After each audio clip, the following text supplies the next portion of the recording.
Foamers. A group of individuals with a strange fascination for giant metal things. If you like trains, it is entirely up to you whether or not you choose this title for yourself. That is the choice to either embrace it or live in denial. It's really funny because I recently noticed this trend in the train watching space, and that is that for almost every single win a foamer has, the railroad, in most cases the train crew operating the train, had some sort of lose or inconvenience, and vice versa. I am fully convinced that the fastest way to bring down a multi-billion-dollar company like a railroad in record time would be to replace every railroad executive and higher up with foamers. Specifically this generation of foamers. I guarantee the first thing they do is ban PSR, which, yeah, that's a bad thing. That'd be a win. But after that, the foamers would just be doing the most diabolical stuff imaginable. Like, sure, the stuff would be fun, but completely impractical and devoid of any sort of logic. First thing they'd probably do is put all the reliable power, like GEVOs, straight into the SD70 Mac deadlines, reactivate those SD70 Macs, spend millions of dollars adding PTC and repairs to those SD70 Macs, and wasting fuel by putting them at the head end of every single train on the continent.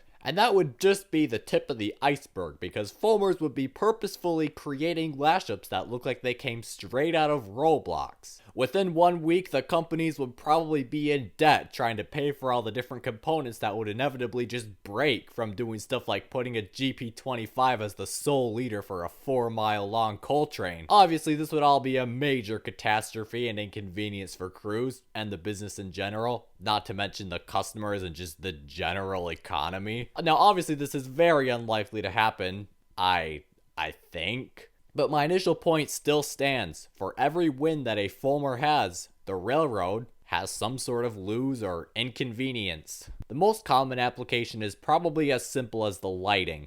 If the lighting looks something like this, that's definitely considered good in most foamers' books. However, this means the sun is positioned in such a way that it is shining at the crew. Anybody who's driven a car for pretty much any amount of time knows how incredibly painful this can be. Just yesterday I had a 2.5 hour drive, more or less directly towards the sun the entire way, and I was thinking to myself, dang, if there was a vehicle foamer outside, they'd be getting a really good shot of me with this lighting. And then it finally hit my mostly slow mind. Wait a minute.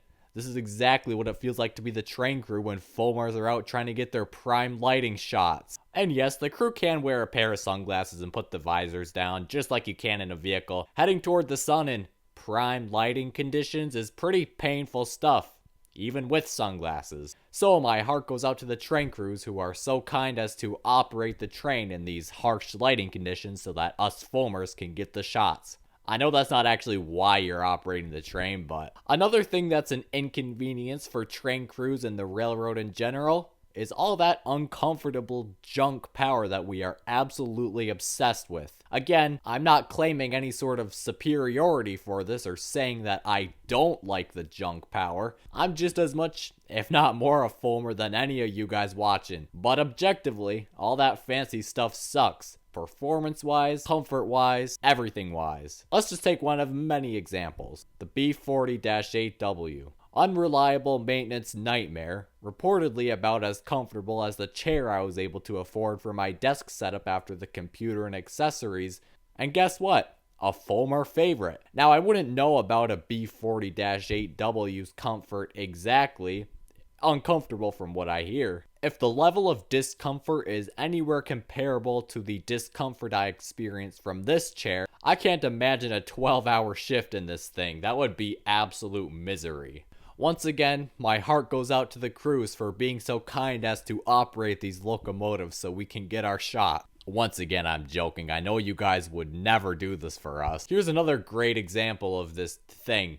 Just recently on CN's Iron Range, a famous place that was well known for having all sorts of special units like Dash 8s and older EMDs, which quite frankly I never really gave much attention because it really doesn't feel all that special when you're guaranteed to see said special power. And also CN's paint scheme is mid, but anyways, personal bias out of the way, foamers have pretty much been having a meltdown because CN replaced all the ancient and outdated power with the new rebuilt Dash 9s. I think we can safely assume that the crews are probably rejoicing that all the junk junk being, from their perspective, foamers would foam over, has been replaced with newer, more reliable locomotives. They're probably happy that it gets rid of the foamers too, because from what I heard, the crews up there aren't known for being that friendly. So it's kind of like this constant war between either the foamers winning or the crew winning. Good lighting for you means bad lighting for the crew, and vice versa. Boring power for you means a nice, enjoyable ride for the crew and lower costs for the railroad in general. The list honestly goes on, but I think I can leave it at this.